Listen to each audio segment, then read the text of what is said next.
The more I think about it, Dillon Gabriel should have just said thanks and moved on with his day. Yeah. Should have said thanks, moved on with his day. The controversy that set out yesterday. To avoid the media firestorm? Yeah, because it wasn't worth it. You know, there's entertainers and there's competitors, and I totally understand that. And my job is to compete, and that's what I'm focused on doing. Of course, we're doing this mid-game, but, you know, it's something that I'll get used to and just want to be the best team that I can and create an environment where we can all go do our best work. That's all we want to do. Hey, that's great and all, and I really don't believe, because I don't want to believe he was taking a shot at Shedeur Sanders, because if he was, that's bleeped. I cannot stress that enough. That is the wrong thing to do, sir. Wrong thing. He's your teammate. Don't do it. You're going to be in the same quarterback room. That is really, really, really stupid. Don't do it. He don't do it to you. He doesn't need to. He hasn't said anything. He hasn't said boo to a goose. Don't do that. But then I go, I mean, his performance was good. I thought it was fine, good, whatever. And the more annoyed I am by the fact that he said it, I'm going, well, tell me you didn't say that over that performance. Right? Did you say that over that performance? I'm a competitor. I'm not an entertainer. Ease up there, bud. You played a half of preseason football. Well, Tough talking, Dillon. So might want to cool it off there a bit. This was all the Aditi interview, right? Yes. So we should had Aditi on yesterday. We should add, Aditi did ask specifically how proud he was of that performance.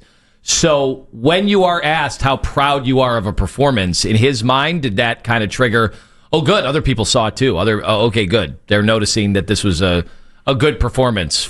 And in his mind, maybe he's thinking that interception wasn't my fault at all. Well, I had two guys, none of them went for the ball. Okay, but I know that interception wasn't his fault. Let me say that. Depends on who you ask. Okay. Well, fair. Yeah. This show agrees that the interception wasn't his fault. Let other people say it. You're supposed to be a leader of the football team. Let other people say. Now, you're putting ideas in his head. I don't know if he's really thinking that, but you asked if he's proud of his performance. So, hey, you still turn the ball over. Even if the interception wasn't your fault, there's still a ball left on the ground. Yeah. What's the main objective of this football team here?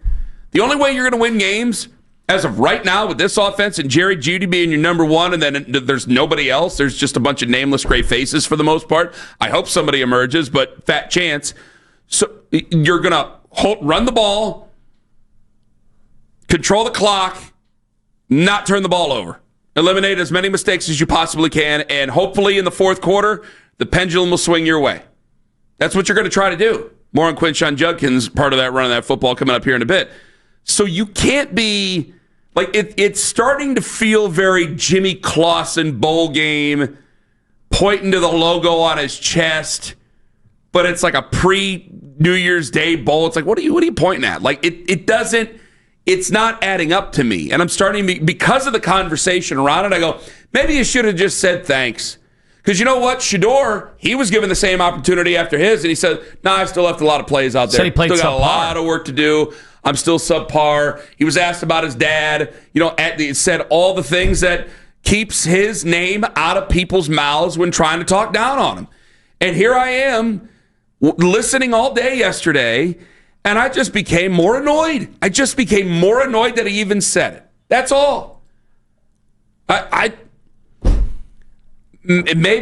hope I'm looking too far into it right now. And I know that Joe's the starter now and Joe's the story, but damn, why couldn't you have just said thanks? Yeah, there's a lot of things that we have to clean up. We're happy with this performance, but we're never satisfied. Easy thing to say. Let me give you the version that you wanted to hear. Please. You gave us some fabulous wisdom on how you tune out the noise and you don't let it infiltrate yourself. Will you share that with everybody at home?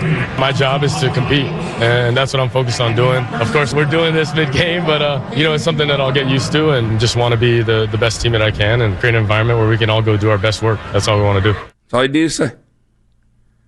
It is. We can admit, the whole thing is kind of weird. Doing interviews during a game, like he didn't have to do that in college. That is very different. Like he's almost seemed to be able to handle it. He's almost got his feet up, like relaxed. It's over. I finally got out there through my debut in the NFL. I finally got the debut. It seems like maybe the coaches were very positive in his ear. Who knows? Maybe the coaches told him right away the interception wasn't his fault, because you and I would be thinking about that interception. We'd be dwelling on it. Maybe they already told him. Tommy Reese, I'm sure, came over and go, that's not on you, kid. Yeah, look, these guys ran to the wrong spot. We told you to deliver the ball. We told you to get it out. But I have no idea. But I'm just saying that could be possible. You're the quarterback as of right now, because you're playing in this game. You started this game. You're the leader. You can't go out there and tell everybody that. Because now I'm throwing my teammates under the bus. Whether I want to or not, you're throwing your teammates under the bus. Whether you mean to or not, you're doing that. So this is, I don't care. It's a misstep. Because you either, A, get one of the largest fan bases for a college football player out there on your ass, which you do not want to do. Because if you're talking about entertainers and competitors, you've definitely read and heard what people are saying about you. Or B, you're smelling yourself over a half of preseason football. I don't care if he was 20 for 20 and 3 touchdowns. Let me make the big deal about it. Let fanboy radio guys make a big deal about it. Let writers make a big deal about it. Let us make a big deal about it. It's a preseason game. And it just was something we could have done without. Because either way, one of the two conclusions that people are drawing, the two conclusions that most people are drawing, either a shot at your teammate or you thought very highly of yourself, when there's definitely plays left out there and there's definitely turnovers there, no matter who we want to blame it on. They're not good looks. They're not great. It's a misstep. 216-474-0092. All right, back to the business at hand. Jack and Lorraine, you're next up on the Fan. Hello, Jack. Good morning, fellas. Thanks for taking my call. Glad to have you. Thank you. There's a lot of steps to this, and I think, making a big deal out of a 4-quarterback competition. Every NFL team brings 4 quarterbacks in the camp.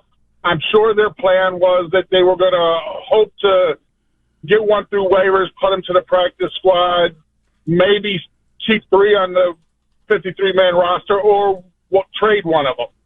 And I'm an old-school kind of guy, so these rookie quarterbacks should sit a year if we can afford to do so. And then if the whole plan, like you guys are saying, I might agree with you, is to take one of those top quarterbacks in the next draft, then your goal is to use one of these guys from this year, next year, and allow that guy to sit and learn for a year. So I'm not upset with how things are going, and I firmly believe that as long as Flacco is healthy, he'll play the full year, and if he's not healthy or if he starts to really fall off the cliff, then I think Shedeur is going to be the man. Jack, I'm glad you said you were old school. Thank you very much for the call, because having rookies that high sit after other rookies, that's as old school as it gets, man. That is as old school as it gets. That's all I can say to that. Let me get to Mike in Akron. You're next up on the Fan. Hi, guys. Thanks for taking my call. Glad to have you. I agree with you. It was a misstep by him talking, but the Browns created this dumpster fire of a quarterback room. They brought all this attention to themselves. The current depth chart as of yesterday released, Shedeur is still at number 4. Now, if you look across the NFL, if you're the 4th-string quarterback going into the final preseason game, you will be looking for a team here in a couple weeks, right? I'm pretty sure that every single quarterback in the league that is 4th string right now for another team will be looking for a spot on a roster after cuts. Bopping back and forth, yeah. Yeah, the Browns can't keep 2 rookie quarterbacks, right? But they created this, all right? So the thing is that, he did say that. Now, everybody wants to hype his performance. I understand that. We're a play-action pass team, right? We're a run-dominant team. In play action, he was 1 of 6 for 18 yards and an interception. So all 5 of his incomplete passes were in play action. So tell me, why is everybody hyping up his performance? We're a play action team, and he was 1 of 6. And as a play action quarterback, what you do is you fake the run. You either roll out or you look. A 5'10" quarterback has a lot more problems picking up where the receivers are in play action. Yet we're a play action team. You know that. The Browns created this dumpster fire, to be honest with you, and I don't know what they're going to do, but I don't see them. I see one of these rookie quarterbacks being gone because you can't keep 2. I'd be shocked. I really would. Mike, thank you very much for the call. I think you can absolutely keep 2. I don't think the rules apply here. Whatever previous rules you thought of, I think they go out the window. I think they could certainly keep 2 rookie quarterbacks. Again, they have been so hesitant, refusing to let go of rookies before, to move on from rookies before. Again, they've drafted guys, even in the third, who have no business being in the NFL, and they've held on to those rookies. So I think that both these rookies stay.